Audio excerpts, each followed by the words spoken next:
네, 오늘 보실 말씀은 빌립보서 1장 19절입니다.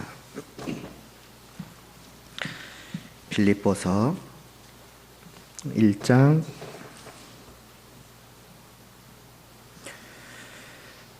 19절 말씀입니다.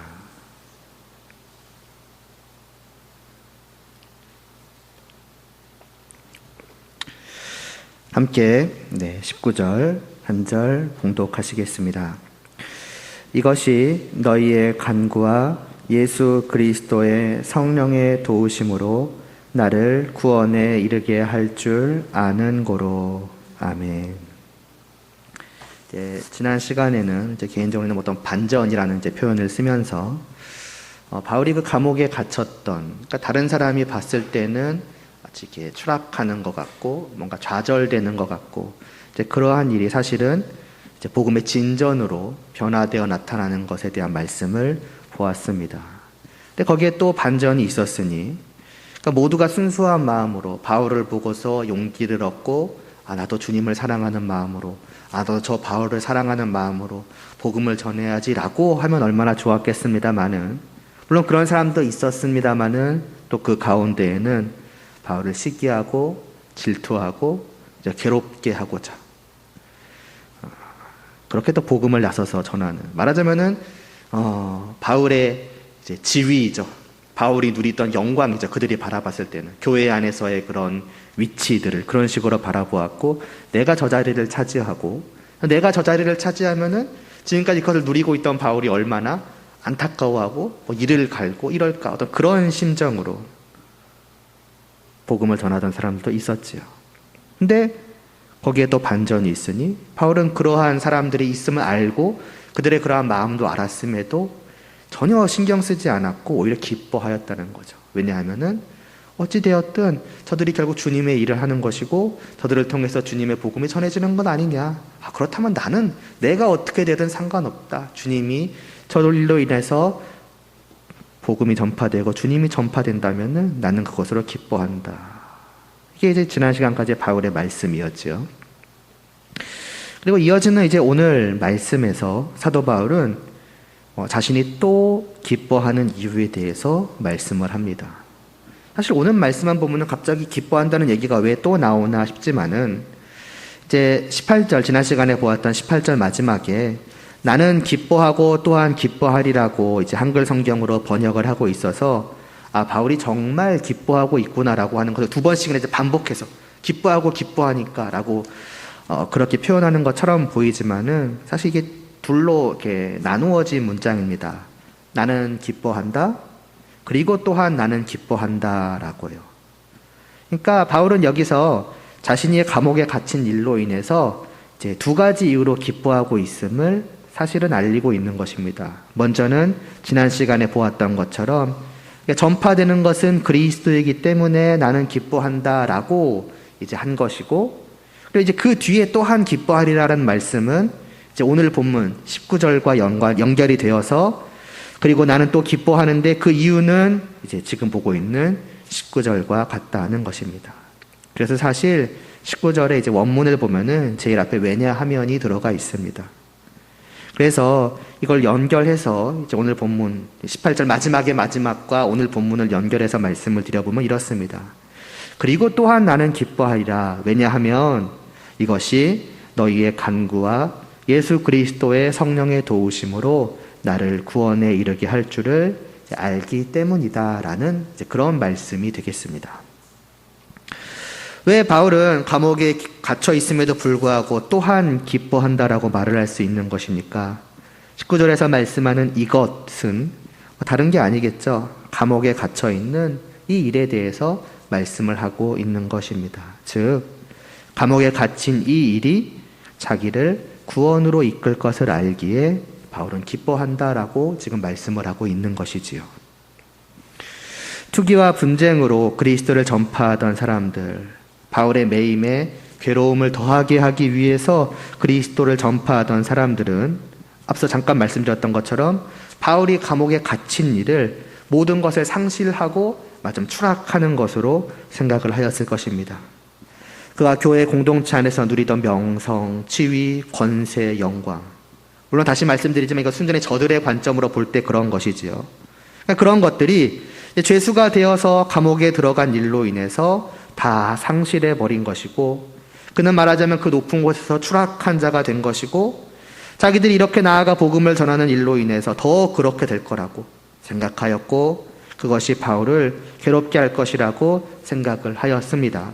그러나 바울은 분명하게 알고 있었던 것이지요. 그런 그들의 생각대로 되지 않을 것이라고 말입니다. 오히려 이 일은 저들의 생각과는 반대로 자신을 구원으로 이끌 것이라는 것을 말입니다. 그걸 알았기에 그는 저들의 바램대로 괴로워한 것이 아니라 오히려 기뻐하고 있었다는 것입니다.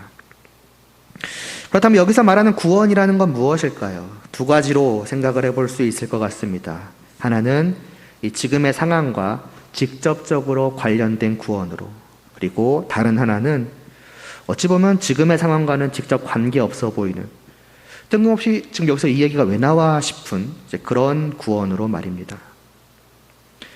먼저 지금의 상황과 직접적으로 관련된 구원이라 하는 것은 다름 아니라 감옥에서 풀려나는 것입니다.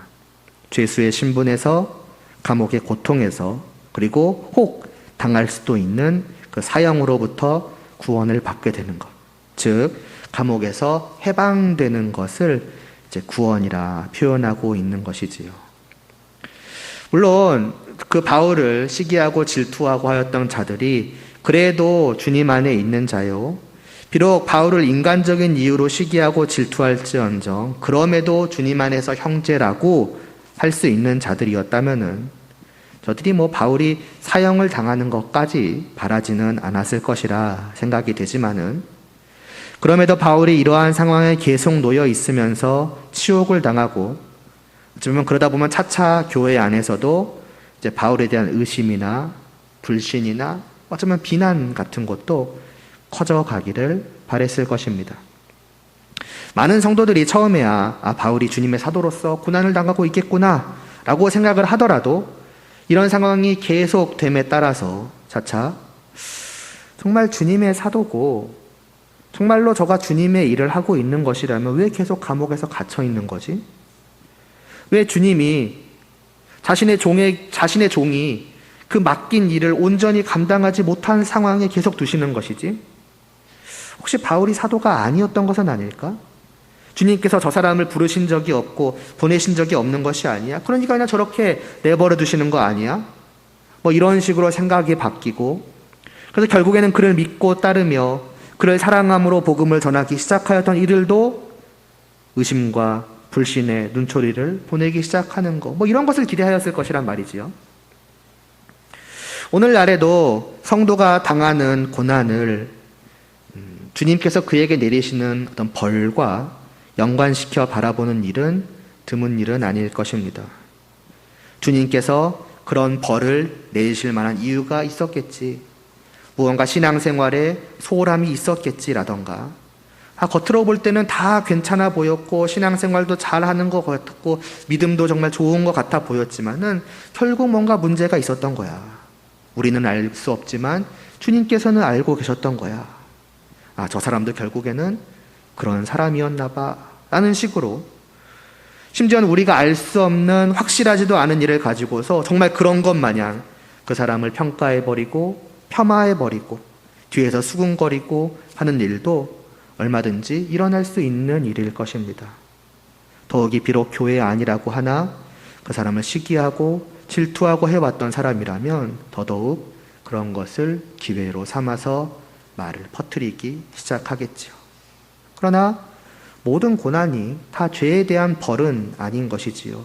그가 무작정 잘못했기 때문에 주님께서 그를 회개케 하시고 돌이키게 하시고자 벌하시는 것, 다 그런 것은 아닌 것입니다. 당장 사도 바울의 경우가 그러하지 않습니까? 그의 고난은 오히려 주님의 일의 진전을 위하여 주님께서 사용하신 것이었으며, 그러니까 바울은 주님께서 언제까지나 이런 상황에 두시지는 않으실 것이다 라는 것을 이제 알았던 것입니다.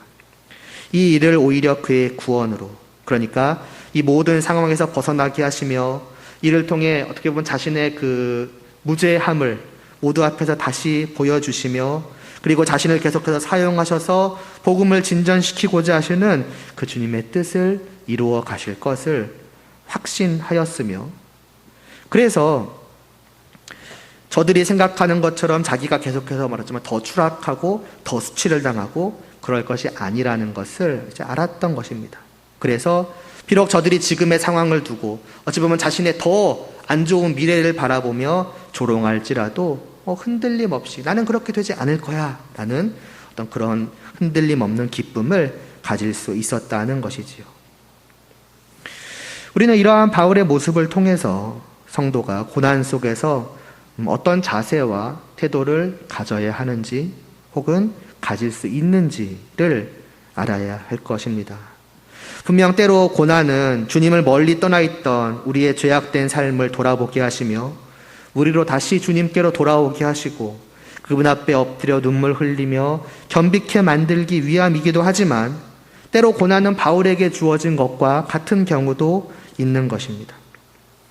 그러한 고난의 의미를 때로는 주위 사람들이 알지 못하며 자기들 마음대로 속삭이거나 때로는 심지어 조롱하거나 고소해하거나 할지라도 결국 이 모든 일을 통해서 주님께서 나를 마지막 구원하게 하실 것을 안다면, 결국 이 모든 상황에서 주님께 나를 해방시키시고 나를 좋게 만드실 것이다 라는 것을 알고 나를 더욱더 단단하게 하시고 마침내는 나를 이 모든 상황에서 벗어나셔서 그 모든 일과 그 나를 통해서 주님의 뜻을 더 이루어 가실 것이다 라는 것을 확신한다면, 우리는 그러한 주위 사람들의 말이나 그러한 사람들의 태도 등에 흔들릴 필요가 없을 것입니다. 사실 그러기가 너무나도 쉽죠. 그런 일들에 상처받지 않고 좌절하지 않기가 오히려 더 어려울 것입니다. 어떻게 교회 안에서 어떻게 저 사람들이 나에게 이럴 수가 있느냐라는 식으로도 쉽게 생각해 버릴 수가 있겠습니다만은, 그러나 이러한 바울의 모습을 통해서 성도는 이러한 마음, 이러한 믿음, 그러니까 이러한 자세를 또 가질 수가 있는 것이구나. 이런 식으로도 견뎌나갈 수가 있는 것이고 이겨나갈 수도 있는 것이고 오히려 흔들림 없이 웃어갈 수 있는 것이구나. 그런 주위의 시선들, 소리들이 내게 상처거리로 여겨지지 않고 그들이 뭐라고 해도 오히려 빙그레 웃으면서 주님을 믿고 기다릴 수 있는 그러한 단단한 마음, 그러한 단단한 믿음을 가질 수가 있구나 라는 것들을 우리는 생각해 볼 수 있어야 할 것입니다. 더구나 이 일은 결코 나 홀로 그냥 외로이 견디는 것이 아닙니다. 교회 밖이나 교회 안이나 우리를 시기하고 질투하고 우리에게 괴로움을 더하게 하려고 하는 그런 사람들만이 과연 우리 주위에 있겠습니까? 그렇지는 않지 않습니까? 오늘 말씀에서 사도 바울은 그러한 자신의 구원이 너희의 간구로 이루어지는 것이라 말씀을 합니다. 고난당하는 사도 바울의 주위에는 한편으로 그를 시기하고 질투하고 괴롭게 하기를 원하는 사람들도 있지만은, 그러나 또 한편으로는 그를 사랑하며 그를 걱정하며 그를 위하는 자들도 있지 않았습니까?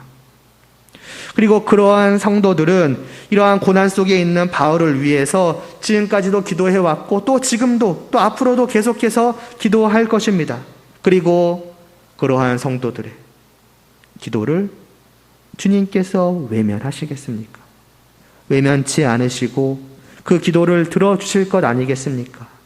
그래서 바울은 이 모든 것을 생각을 해봤을 때에 자신의 구원이 확실함을 더욱더 분명하게 알고 기뻐하였을 것입니다. 우리도 마찬가지인 것이지요.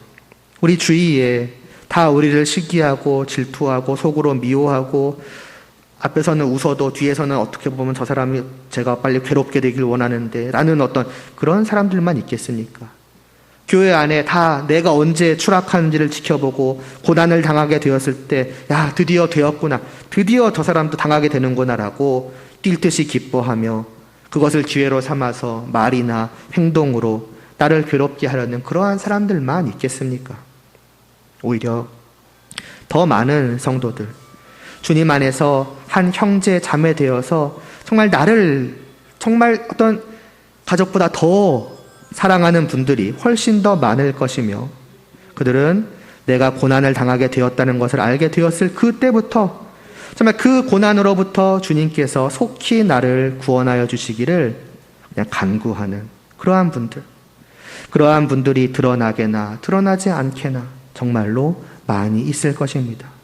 다시 말해서 교회 안에서 우리는 홀로가 아니라는 것이지요. 비록 그것을 드러내놓고 나타내지는 않았을지라도 분명 나를 사랑하는 형제 자매들이 가까이나 멀리나 보이게나 아니나 육신으로나 영적으로 마음으로나 항상 함께 하고 있는 것입니다. 그러므로 이런 고난을 통해서 우리는 어쩌면 그러한 고난이 있기 전까지는 그러한 것들을 잘 느끼지 못하고 있었을, 정말 나를 사랑하는 사람들이 이렇게나 많구나, 나를 생각하는 사람들이 이렇게나 많구나, 정말로 나의 형제 자매들이, 주님 안에서 그 영적인 형제 자매된 자들이 이렇게나 많았구나라고 하는 어떤 그런 것을 우리는 고난 속에서 나를 향한 저들의 그 사랑과 그 사랑이 담긴 기도를 통해서, 때로는 다가오는 그런 위로의 말들을 통해서 경험하고 느끼며, 그래서 고난 속에서도 그 고난 자체나 또 사람들로 인해 상처받기보다 용기를 얻고 마음을 더욱 단단히 할 수 있게 되는 것이며, 또 그러한 기도를 주님께서 외면하지 않으실 것을 알기에도 더 마음을 단단히 하고, 그래서 그런 상황 속에서 오히려 기뻐할 수 있게 되는 것입니다. 성도는 그렇게 될 수 있는 사람들이다라고 사도 바울이 보여주고 있는 것이지요. 그리고 어떤 면에서는 사실 이제부터가 본론인데요. 한 걸음 더 나아가서 설령 이 땅에서 지금까지 말씀드린 그 의미로의 구원, 그러니까 바울의 경우를 보자면 감옥에서 풀려나는 의미로의 구원에 이르지 않는다고 한들 어떻습니까? 물론 고난이 이 땅에서 사는 동안 사라지지 않고 계속되는 것은 육체적으로나 정신적으로나 모든 면이나 말로 표현할 수 없을 만큼 괴롭겠죠. 그냥 가볍게 고난 그냥 견디세요. 뭐 없어지면 계속 있으면 어때요? 그런 식으로 말씀을 드리는 것이 아니라, 정말 그 고난이라 하는 것은 심지어는 그것이 죄로 인한 것이 아니라 주님을 위한 것이라는 것을 알아도, 알기 때문에 어쩌면 우리는 오히려 더욱더 주님 그러하시다면 부디 속히 정말 하루라도 빨리 내가 당하는 이 괴로움에서, 정말 하루하루 피말리는 그런 어려움에서 나를 해방시켜 주시옵소서. 더더욱아나 이것이 나의 죄 때문으로 인한 것이 아니라면 주님 더 바라오니 그렇게 하여 주시옵소서라고 할 만한 그러한 것이 우리의 고난 아니겠습니까? 그러니까 그런 게 안 없어지면 어때요? 라고 가볍게 말씀을 드리는 것이 아니라, 다만 그러한 정말 하루하루를 피말릴 것 같은 고난이라고 할지라도, 그래서 그 고난이 설령 이 땅을 살아가는 동안에 사라지지 않는다고 할지라도, 그러니까 주님께서 거둬가시지 않는다고 할지라도, 그것이 주님께서 나의 또 우리의 기도를 외면하시고 나를 구원에 이르지 않게 하시려는구나 라고 하는 것은 아니라는 것입니다. 고난에도 여러 가지의 종류의 고난이 있는 것처럼 그 고난이 이 땅에서 어떤 결과를 맞이하게 될지도 여러 가지입니다. 주님께서 뜻하신 바대로 정말 다양한 결말을 우리 각자에게 보여주실 것입니다. 그러므로 사실 이 땅에서 일어난 일과 이 땅에서 맞이할 그 결과들에 대해서는 우리는 간구하고 바랄지언정, 아까 말씀드린 것처럼 주님 가능하다면 속히 정말 나의 이 고난을 벗어나게 하여 주시옵소서라고 간구할지언정, 사실 반드시 그렇게 될 것이다 라고 확정할 수는 없을 것입니다. 스데반 집사나 여러 사도들이 이 땅에서 맞이한 최후를 생각을 해봐도 그렇지요. 돌에 맞아 죽고 사형당하여 죽고, 이런 의미에서 보자면 지금까지 말씀드린 그런 의미로의 구원, 감옥에서 해방되는 어떤 그런 의미로의 구원이 모두에게 반드시 주어지는 것은 아니라는 것입니다. 그래서 이 땅에서 봤던 어려움이 사라지고 잘 되어진다라는 의미로의 그 고난에서 해방되는 구원은 누구에게나 반드시 이루어진다라는 것은 확신할 수는 없다는 것이지요. 그러나 그럼에도 불구하고, 다시 말씀드리지만 가볍게 말씀드리는 것이 아니라, 그럼에도 불구하고 설령 그러한들 어떻습니까? 라고 좀 조심스럽게, 그러면서 어떤 면에서 좀 당당하게 말씀을 드릴 수 있는 것은 우리에게는 그런 구원과 비교할 수 없는 구원 중의 구원이 너무나도 확실하게 우리를 기다리고 있기 때문입니다. 그러니까 이 땅에서 이르는 그 고난에서 해방되는 그런 구원에 이르느냐 이르지 않느냐의 여부는 다 다르지만은, 그러나 그 모든 사람들, 그 모든 우리 성도들 가운데 그 누구도 예외 없이 확실하게 맞이하는 단 하나의 최후의 구원, 이 땅에서 얻게 되는 그 무엇과도 비교할 수 없는 참으로 영화롭고 영화로운 그 구원이 분명히 우리 앞에 있지 않느냐는 것입니다. 그것이 있기에, 그리고 그것이 방금 말씀드렸던 것처럼 이 땅에서 세상 사람들만이 아니라 성도로서도 얻을 수 있는 그 무엇과도 비교할 수 없기에, 그리고 그것은 반드시 확정적으로 주어지는 것이기 때문에 정말 주님께서 예외 없이 모든 성도에게 누구나 그 전부를 아낌없이 다 주시는 것이기에, 그것을 생각을 한다면 설령 이 땅에서 이러한들 또 저러한들 어떻겠느냐라는 의미입니다. 앞서 오늘 그 19절에서 말하는 구원이 무엇일까요? 한 두 가지로 생각을 해볼 수 있을 것입니다라고 하지 않았습니까? 그래서 하나는 지금의 상황과 직접 관련된 것으로, 그리고 다른 하나는 어찌 보면 이 상황과 좀 다른, 그러니까 뜬금없어 보이는 이제 그런 구원으로 생각을 해볼 수 있다고 하였는데, 그 다른 하나가 바로 이에 대한 것입니다. 과연 사도 바울이 단지 자기가 감옥에서 풀려나는 것에만 관심을 두고 있었을까요? 다만 그것을 확신하여서 그것 때문에, 그 구원 때문에만 기뻐하였을까요? 바로 다음 9절 20절에서 그는 살든지 죽든지 상관없다라고, 그것이 자신의 간절한 기대와 소망이라고 말하고 있는 것을 볼 때에나, 사실 당장 지금 전에 보았던 18절 말씀에서도 바울은 자기가 감옥에 갇혀있든 그것 때문에 누가 조롱을 하든 비웃든 상관없다고, 주님 때문에 나를 기뻐한다고 말했던 그러한 것을 볼 때에 과연 사도 바울이 감옥에서 풀려나는 것에만 관심을 가지고 있었을까? 그것 때문에만 기뻐하였을까? 그렇게 보기는 힘든 것 같습니다. 지금까지 말씀드렸던 것을 아예 무시하는 것은 아니고 꼭 이것만이다라고 말씀을 드리는 것도 아니지만은, 지금까지 보아왔던 말씀이나 그 바로 뒤 그 20절의 말씀을 볼 때 오히려 바울이 여기서 말하는 구원은 우리가 일반적으로 말하는 구원, 그러니까 참으로 영광된 저 하늘나라에 들어가는 것, 그것이 아닌가 싶습니다. 굳이 비중을 둬보자면은 한 1대9, 감옥에서 해방되는 것이 1이고 그 영원한 천국에 이르는 구원이 한 9, 사실 그것도 많이 쳐준 거죠. 0.1대 한 99라던가. 거의 저의 솔직한 심정으로는 이쪽은 사실 거의 생각도 안 하고 있다라고 보여집니다.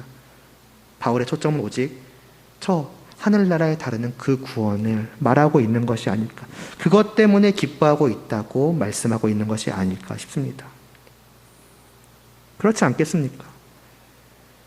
나는 주님 때문에 기쁘다고, 주님의 복음이 전해진다면 내가 감옥에 갇혀있든 그것 때문에 누가 조롱하든 비웃든 상관없다고 말한 바울이 갑자기 여기 와서 나는 감옥에서 해방될 거야 라고, 그러니까 기뻐. 과연 그러하였을까요? 저들이 내가 언제까지나 감옥에 갇혀있을 것을 기대하면서 추락하는 것을 기대하지만은 나는 떳떳하게 감옥에서 풀려나서 저들 앞에 당당하게 나를 드러내 보일 거야, 그러니까 나는 기뻐. 바울이 과연 그런 생각을 하였을까? 상상조차 가지 않습니다.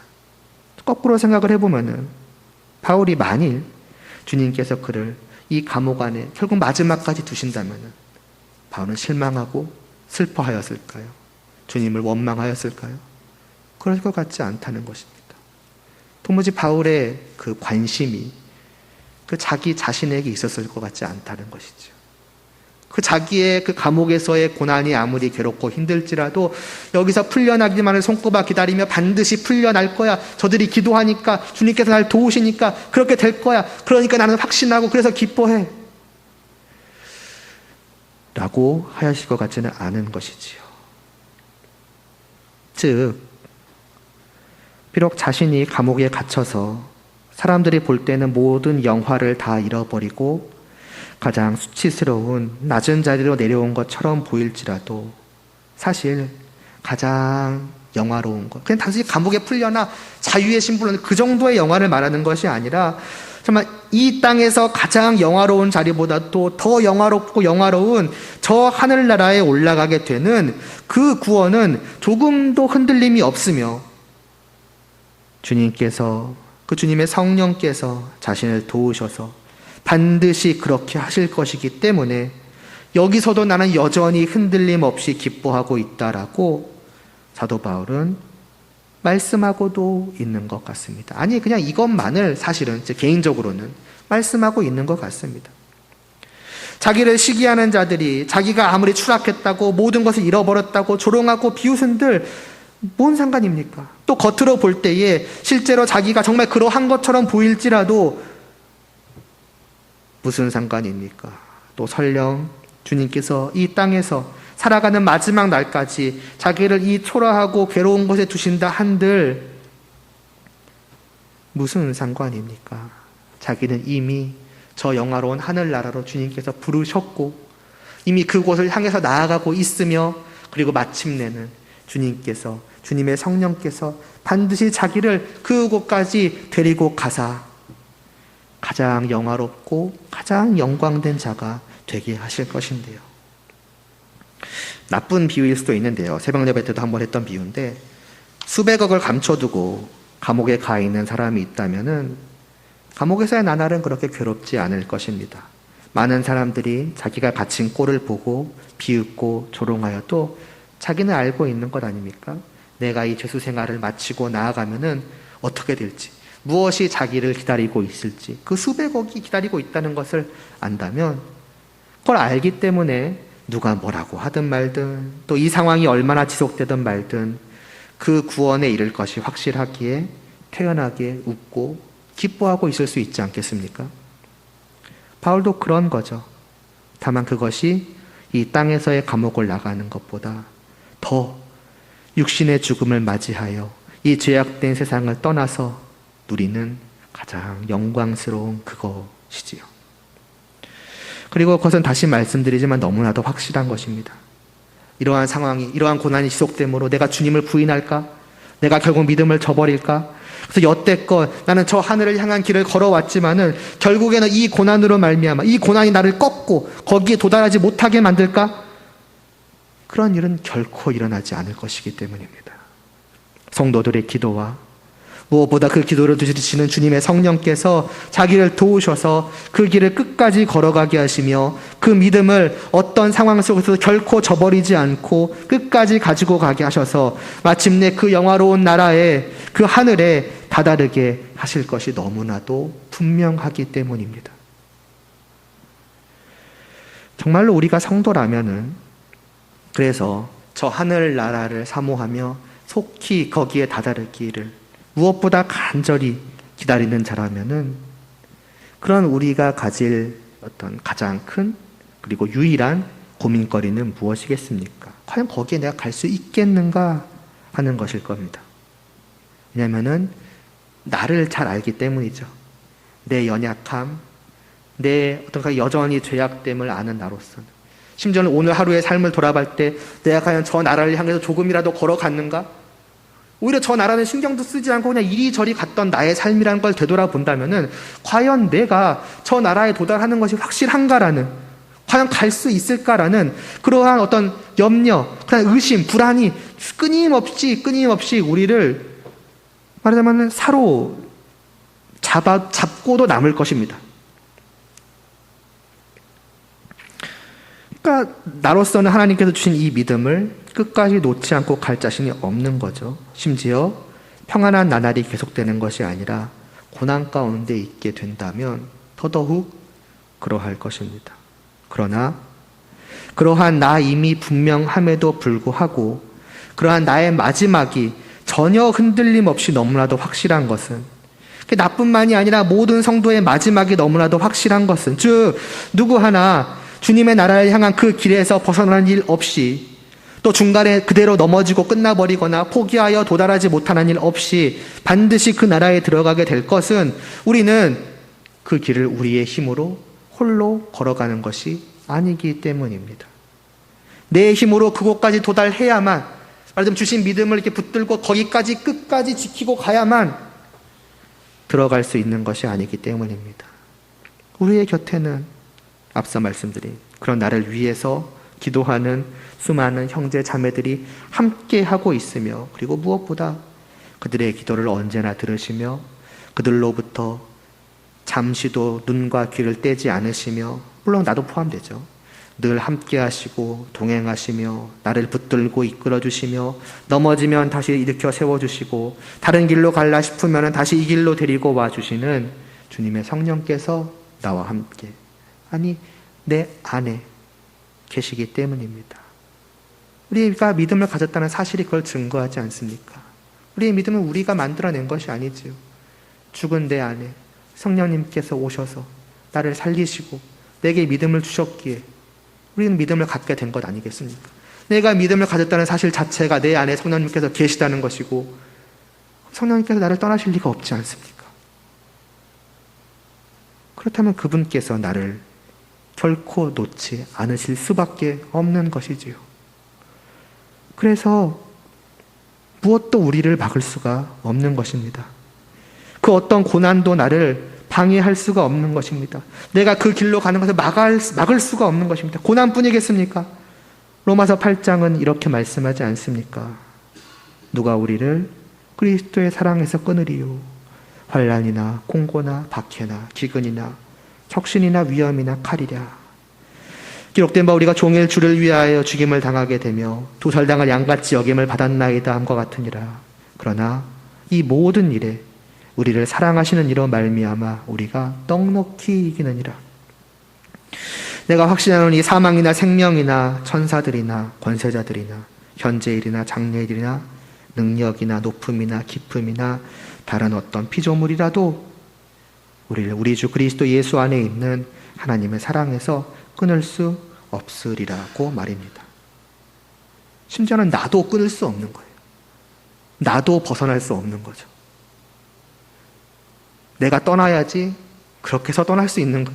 하나님의 사랑은 그런 것이 아닌 것입니다. 떠날 수가 없는 거예요. 그래서 확실한 거고, 그래서 바울은 지금 가장 고통스러운, 가장 저 아래 추락한 것과 같은, 그래서 남들이 봤을 때는 어떻게 보면 가장 저 영광 있는 자리에서 멀어진 것과 같은 그런 상황 속에서 여전히 기뻐할 수 있는 거고, 마찬가지로 우리도 언제나 어떤 상황 속에서나 설령 그 고난이 이 땅에서 끝나지 않는다고 할지라도 그 괴롭고 힘들고 어찌 보면 그 피말리는 어려운 상황 속에서도, 심지어는 그것을 비웃고 조롱하는 사람들이 있는 가운데서도 좌절하지 않고 절망하지 않고 흔들리지 않고 더 나아가서는 심지어 기뻐할 수까지 있는 것입니다. 그러니까 기뻐할 이유, 기뻐할 수 있는 힘이 있는 것이지요.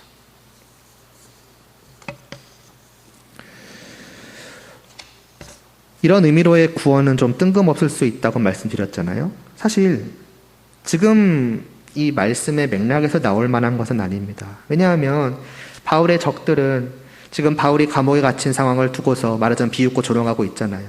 그러니까 예를 들어 둘이 서로 대화한다고 치면은, 야 바울아, 너 감옥에 갇혀서 결국 그렇게 됐구나. 에휴, 비웃으면서 말하겠죠. 안 됐네. 그렇게 비웃듯이 말하겠죠. 근데 바울의 대답은 뭐냐? 아니야, 전혀 괜찮아.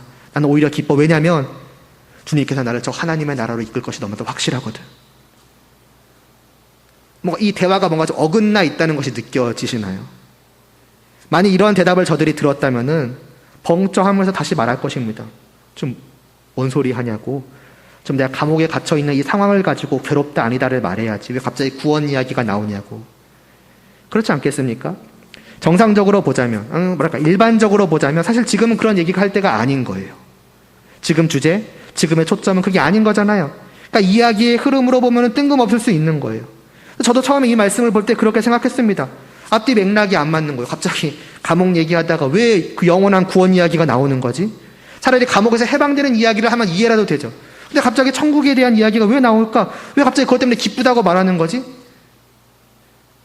그러나 바울에게 있어서는 지금도 그런 얘기를 할 때인 거예요. 지금도 주제, 초점은 그 영원한 구원에 있는 거예요. 뭐냐?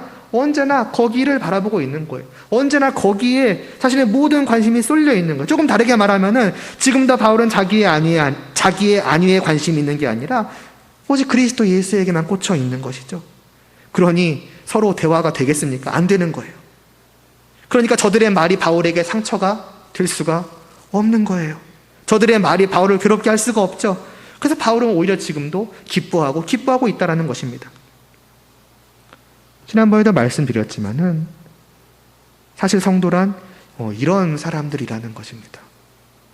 나를 둘러싼 눈에 보이는 상황, 내 육체적으로 정신적으로 경험하는 그러한 어려운 상황들, 어떤 상황들을 아예 무시해버리는 것은 아니지만은 그러나 눈에 보이지 않는, 그러나 눈에 보이는 가장 좋은 것과 또 가장 안 좋은 것과도 비교할 수 없는 그 최고의 복된 것을 바라보고 그렇게 시선이 오직 거기에 향하여 있고 관심이 오직 거기에 꽂혀 있는 상황들, 그래서 어떤 상황 속에서도 기뻐할 수 있는 사람들, 그게 성도라 하는 것입니다.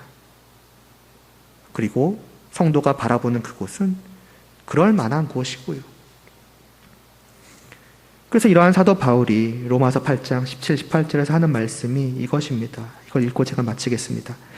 자녀이면 또한 상속자 곧 하나님의 상속자요 그리스도와 함께한 상속자니 우리가 그와 함께 영광을 받기 위하여 고난도 함께 받아야 할 것이니라. 생각하건대 현재의 고난은 장차 우리에게 나타날 영광과 비교할 수 없도다. 그래서 기뻐하는 거죠. 이게 성도인 것입니다. 기도드리겠습니다. 하나님 아버지, 정말 이러한 성도일 수 있기를 원합니다. 또 이러한 성도 되기를 바랍니다. 우리를 둘러싼 정말 수많은 어렵고 힘들고 괴로운 상황들이 있을지 모르고 또 심지어는 그것을 가지고 심지어는 교회 안에서조차 더 이렇다 저렇다 말하는 수많은 사람들이 있을지라도 주님, 그 모든 것이 무슨 상관이 있겠습니까? 그것이 어찌 우리를 괴롭게 할 수 있겠습니까? 우리에게 너무나도 확실한 영원한 하나님의 나라가 우리를 기다리고 있는데 말입니다. 이미 그것이 확실하고 주님께서 지금까지 우리를 이끌어 오셨고 지금도 이끌어가고 계시며 반드시 그 나라 안으로 우리를 들이실 것인데 말입니다. 주님, 오직 그 나라를 바라보게 하여 주시옵소서.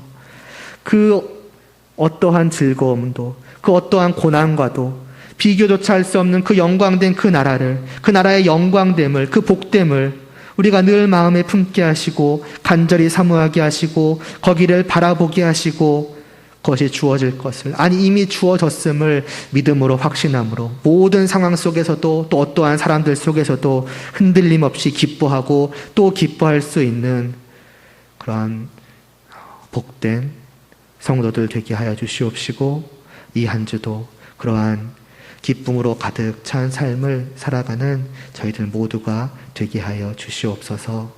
예수님의 이름으로 기도드리옵나이다. 아멘.